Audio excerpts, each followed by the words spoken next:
नमस्कार अनि स्वागत छ सम्पूर्णलाई यो युट्युब ब्लगमा। आजको ब्लग एकदमै स्पेशल रहेको छ। यो ब्लगमा मैले आज जापानिज खानाको बारेमा केही कुरा शेयर गर्न गइरहेको छु। साथै जापानिज खानाका विभिन्न परिकारहरू र प्लेटिङ अनि डिजाइनहरू अनि माल्टाको एकदमै पपुलर बेस रेस्टुरेन्टको विभिन्न प्रकारका सुशी प्ल्याटरहरू, सुशी सिग्नेचर डिशहरू तपाईहरुमाझ लिएर आएको छु। सुशी आजभोलिको जमानामा एकदमै फेमस खाना र सबैको रोजाइमा रहेको खाना हो र यसलाई हामीले तपाईहरुमाझ लिएर आएको छु। यो भिडियो अन्तिमसम्म हेरेर साथ दिनुहोला।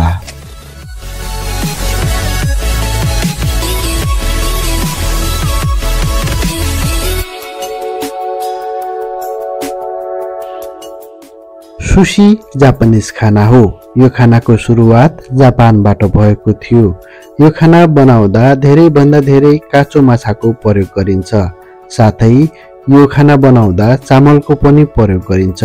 चामल राम्रोसँग पकाइसकेपछि चामललाई भिनेगर, सुगर अनि सल्टको सहायताले म्यारिनेट गरिन्छ र म्यारिनेट गरेको चामल नोरीको सहायताले रोल बनाइन्छ।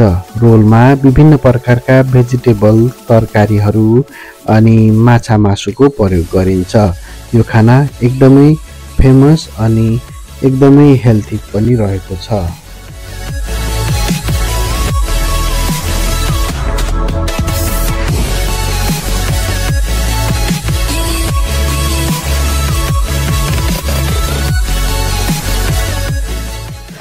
आज भोलिको जमानामा सुशीलाई फेसन फुडको रूपमा पनि हेर्ने गर्दछन्।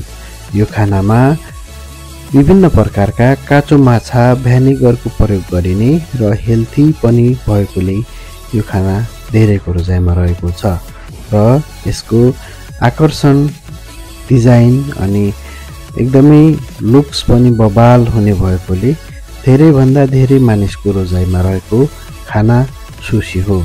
यो खानालाई विभिन्न देशका मानिसहरू विभिन्न ठाउँमा विभिन्न रेस्टुरेन्ट धाउने गर्दछन्।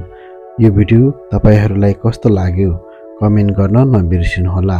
यो भिडियो हेरिदिनु भयो तपाईहरुलाई धेरै धेरै धन्यवाद भन्दै अर्को भिडियोमा पक्कै पनि भेट्ने छु।